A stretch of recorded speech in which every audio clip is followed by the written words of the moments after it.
Temos estudado nas últimas semanas as cartas joaninas.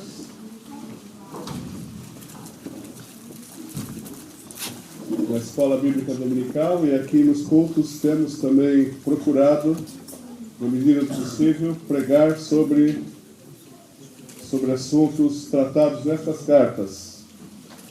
Então, hoje vamos falar um pouco sobre a segunda carta. Então, é um livro muito grande, vamos lê-lo inteiro. Todos acharam? Então diz assim o texto: O presbítero, à senhora eleita e aos seus filhos, a quem amo na verdade. E não apenas eu os amo, mas também todos os que conhecem a verdade, por causa da verdade que permanece em nós e estará conosco para sempre. A graça, a misericórdia e a paz da parte de Deus Pai e de Jesus Cristo, seu Filho, estarão conosco em verdade e em amor. Ao encontrar alguns dos seus filhos, muito me alegrei, pois eles estão andando na verdade, conforme o mandamento que recebemos do Pai.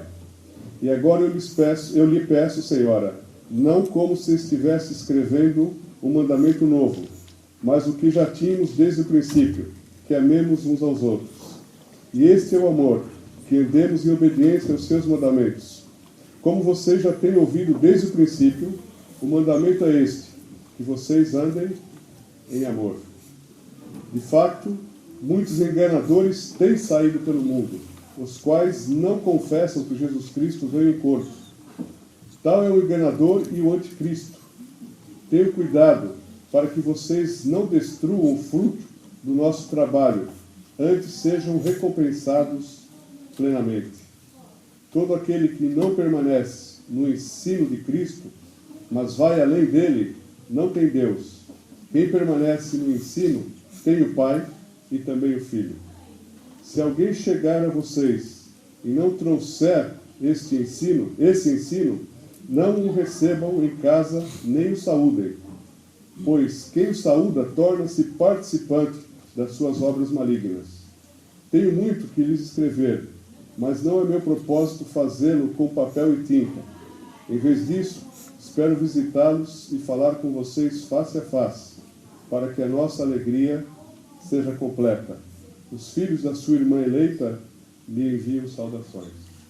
Amém. Vamos orar mais uma vez?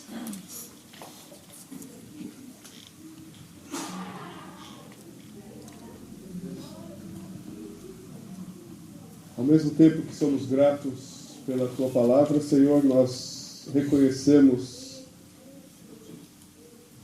a nossa limitação e por isso clamamos que o Teu Espírito Santo venha nos ajudar agora, nesse momento de meditação, e que seja o Senhor mesmo a comunicar à nossa mente, ao nosso coração, as verdades profundas desse texto, e que possamos assimilá-las e experimentá-las no nosso dia a dia, de tal forma a glorificarmos o nome do Senhor.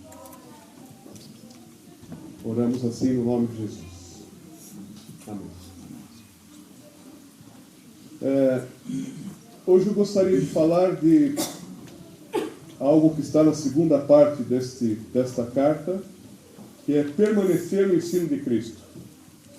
A semana passada, espero que todos se recordem, nós falamos sobre viver as convicções cristãs, com base no capítulo 5 da primeira carta de João, certo? Lembram quais eram essas convicções? Que tínhamos que ter convicções fortes, e João passa essas convicções fortes para aqueles crentes, já que ensinos falsos haviam penetrado no meio da igreja e poderia e deveria ter alguma dúvida.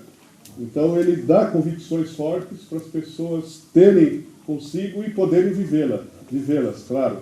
E vocês lembram quais eram essas convicções, essas verdades, esses ensinos de Cristo que nós vimos na semana passada? nós temos o conhecimento do Deus verdadeiro, isso tem implicações para a nossa vida, para a nossa postura e etc. Nós vimos que temos a certeza da vida eterna, certo? Quem tem o Filho tem a vida, quem não tem o Filho não tem a vida. Então isso tem implicações para a nossa existência pessoal e para os outros à nossa volta.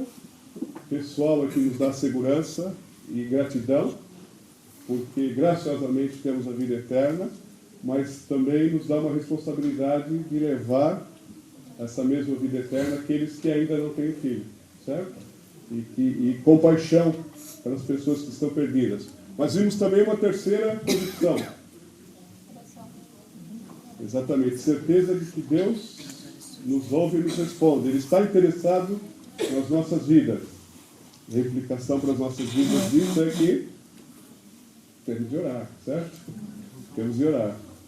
E a outra convicção foi vitória, certeza da vitória sobre o pecado. Lembra que João sempre usou as palavras sabemos, sabemos, sabemos. Ou seja, ele nos dá mesmo convicção de que podemos vencer o pecado, não somos mais escravos do pecado, mas ele mesmo diz que se pecarmos, temos um advogado.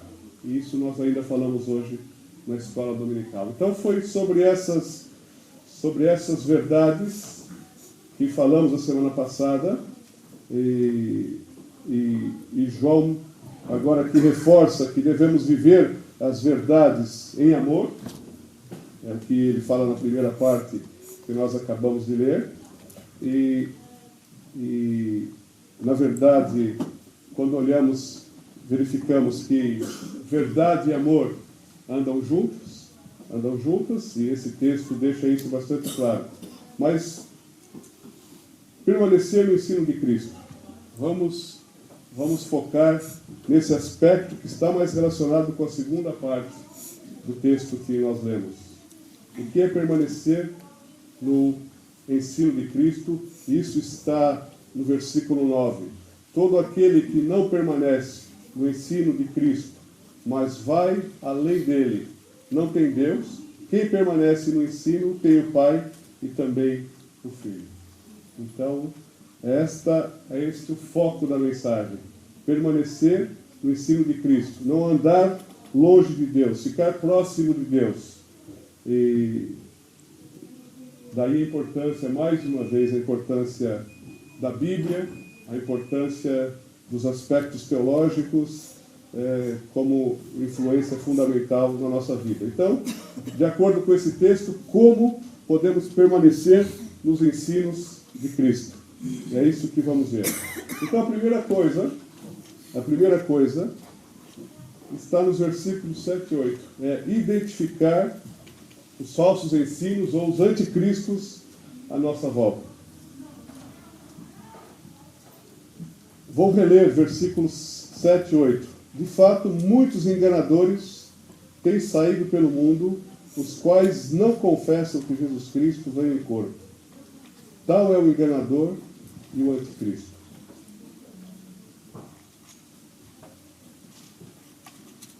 E o versículo 8 diz: tenham cuidado para que vocês não destruam o fruto do nosso trabalho, antes sejam recompensados plenamente. Parece que não era tão difícil, pelo menos para quem, no caso de João, tinha convivido com Jesus, identificar esta dificuldade que aqueles crentes enfrentavam, que é a negação de que Jesus tinha vindo em corpo humano. Então os gnósticos apresentavam isso, falavam isso, e João está a combater isso. Não, Jesus Cristo era homem, era Deus, mas também veio como ser humano. Nós tocamos, nós apalpamos, nós falamos com ele, etc. Então, para João, estava, de certa forma, evidente, porque ele foi testemunha ocular de Jesus na forma humana, que essa negação era uma falsidade muito grande. Esse ensino era uma falsidade grande. Negava a humanidade de Jesus. Óbvio que com o passar do tempo, e falamos isso na escola dominical hoje, com o passar do tempo as pessoas os novos crentes não tinham tido contato pessoal com Jesus na forma humana.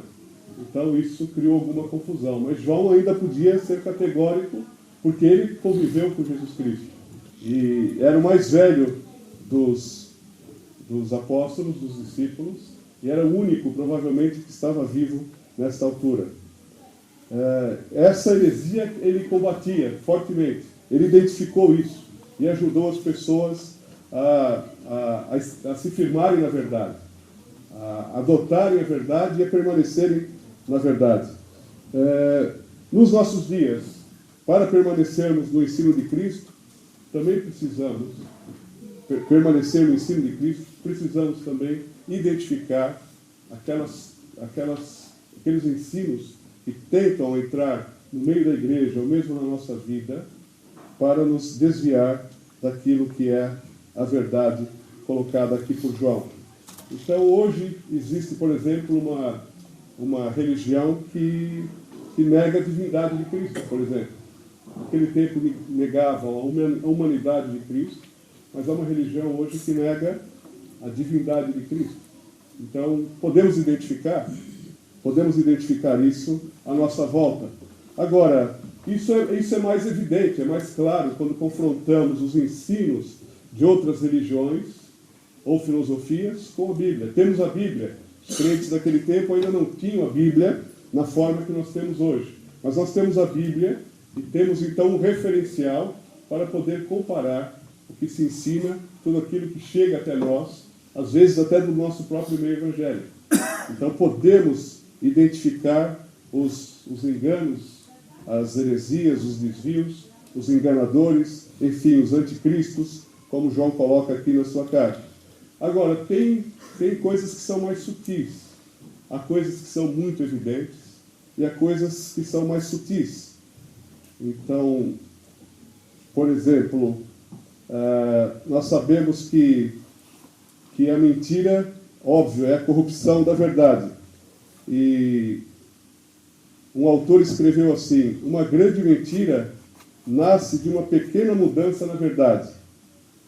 Nossos primeiros pais foram enganados quando a serpente manipulou a verdade, lançando a semente do engano. E assim tem sido na longa história da humanidade. O que Cristo oferece ao ser humano, o anticristo também oferece, com pequenas variações. As ofertas vêm sempre aos pares.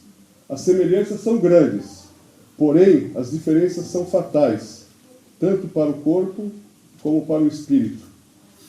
Nem sempre é fácil distinguir uma coisa da outra, principalmente em uma época de conceitos subjetivos e moral bastante relativa. Então, nesse contexto em que vivemos hoje, as ofertas do anticristo tornam-se mais atraentes. Então, por exemplo, Cristo e o anticristo desejam que tenhamos uma vida sem culpa, só que de formas diferentes. Essa é a sutileza da coisa. Então, os ensinos falsos vão falar que não é preciso, podemos negar a culpa, que podemos lidar com a culpa através de livros de autoajuda, de terapias, e etc, etc. E Cristo vai ensinar que nós lidamos com a culpa, que é produzida pelo pecado, com arrependimento e com a busca dele, e entregando as nossas vidas a ele e nos apropriando do seu perdão. A mesma coisa com a busca da felicidade. Cristo oferece, mas o anticristo também, só que de maneiras diferentes. Como é que o anticristo oferece a felicidade? Como é que ela vem? Felicidade a qualquer custo. É um direito que eu tenho. Então, mesmo que eu magoe as pessoas, não importa. Eu tenho direito a ser feliz. Eu posso abandonar a minha esposa para ser feliz. Olha, se é isso que eu quero. Então, e posso agir da forma que eu quiser, com o objetivo de ser feliz. A qualquer custo, a qualquer preço. Agora, para atingir os meus desejos egoístas. Agora, Cristo oferece uma felicidade de forma diferente. Nós experimentamos a verdadeira felicidade quando nos entregamos a Ele, nos doamos a Ele e ao próximo em serviço e em amor. Aí sim experimentamos a felicidade à medida que caminhamos com Ele, que o obedecemos. Essa é a verdadeira felicidade. E não simplesmente viver atrás de conquistas ou atrás dos nossos desejos egoístas e infantis. Mas há sutilezas, há sutilezas. A liberdade, por exemplo. A liberdade. Cristo nos chamou para a liberdade.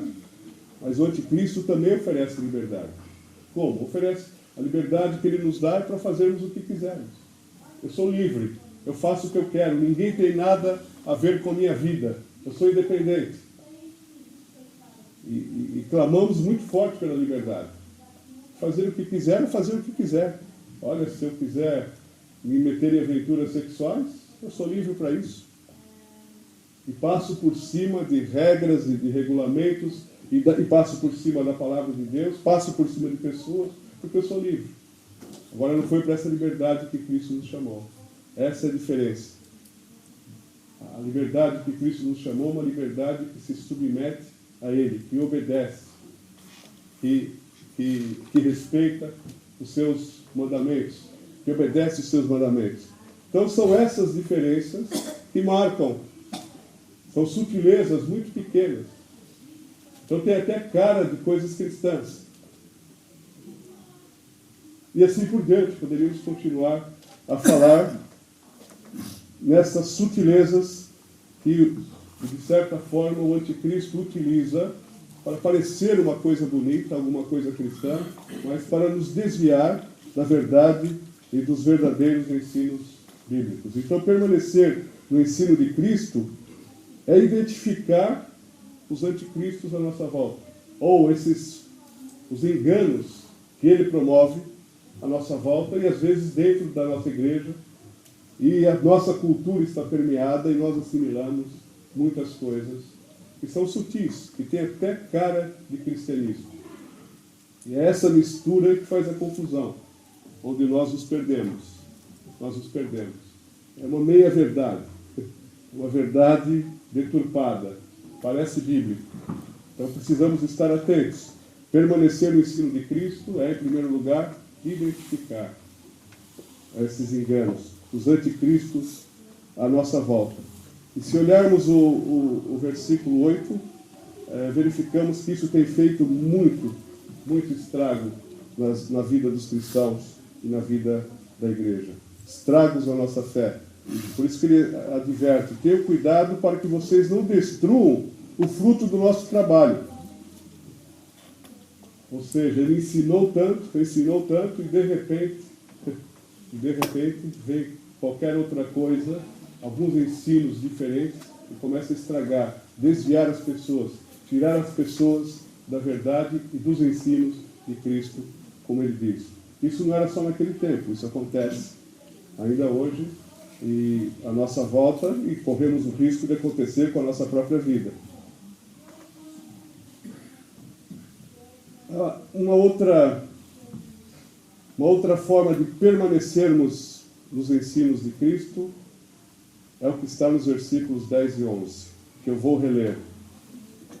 Se alguém chegar a vocês e não trouxer esse ensino, o ensino de Cristo, não o recebam em casa, nem o saúdem, pois quem o saúda torna-se participante das suas obras malignas.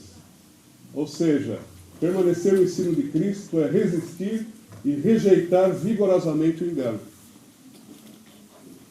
Resistir e rejeitar com vigor o engano. Naquela época as pessoas, os pregadores visitavam as regiões com ensinos diversos. Alguns tinham a verdade, mas outros levavam as heresias. O que João está a dizer aqui para a igreja é: não recebam em casa. Não recebam, porque isso é a mesma coisa que apoiar o erro que eles estão a proclamar. Hoje em dia, esse engano chega de muitas outras maneiras. Não só através de pessoas da forma que acontecia naquela época, de pregadores ou mensageiros itinerantes, mas temos gurus para tudo à nossa volta hoje. Temos livros, de autoajuda, temos a TV, temos músicas e certas teologias que parecem bíblicas, mas que distorcem a verdade. E o conselho que ele dá é, olha, rejeitem isso, rejeitem.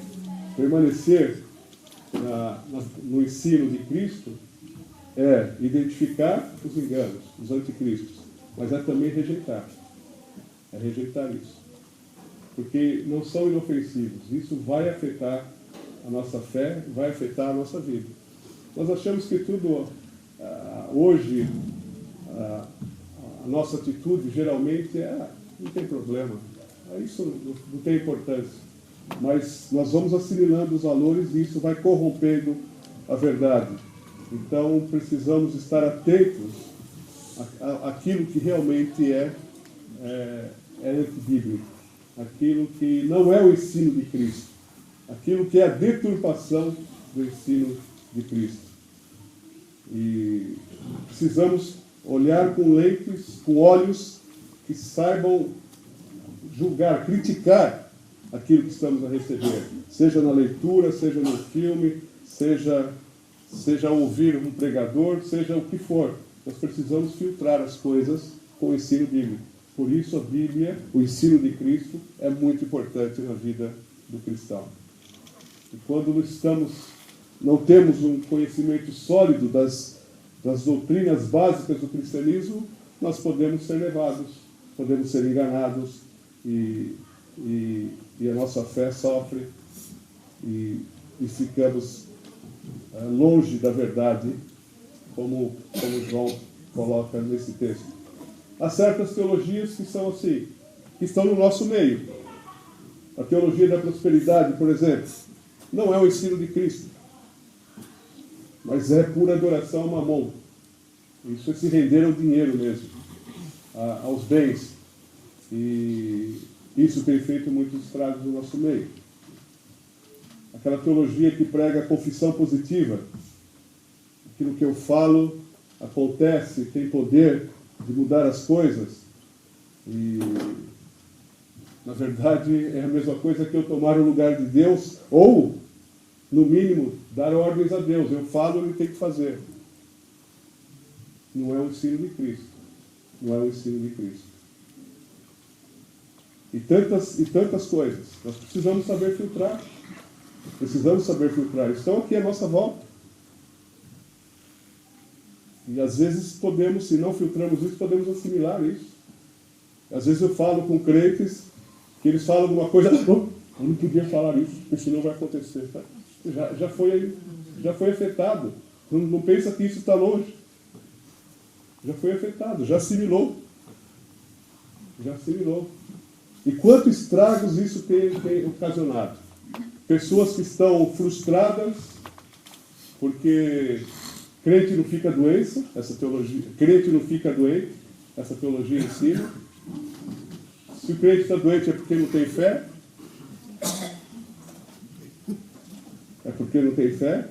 E então tem muita gente que por causa disso está frustrada, afastada da fé, se sente enganada, ferida, desconfiada, não confia mais em ninguém. Isso é o que tem causado. E nós conhecemos muitas pessoas assim. Não são poucas, não é uma ou duas, são várias pessoas que se deixaram levar.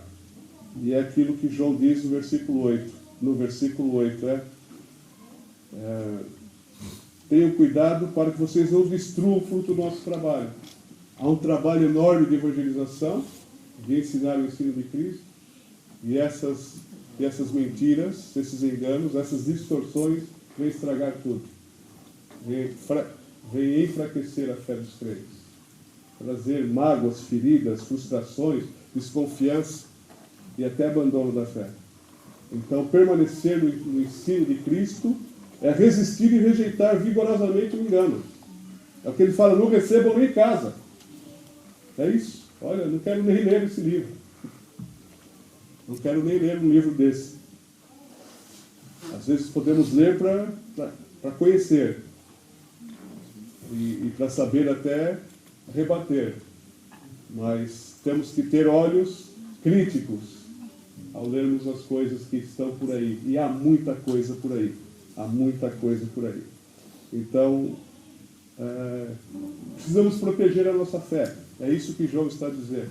Precisamos proteger a nossa fé para não ser danificada com ensinos falsos. Para não ser danificada. E isso é permanecer no ensino de Cristo.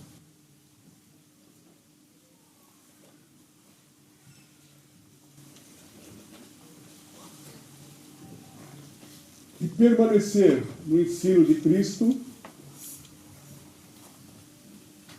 tem a ver com o versículo, um pouco com o versículo 8, com o versículo 12. O versículo 12.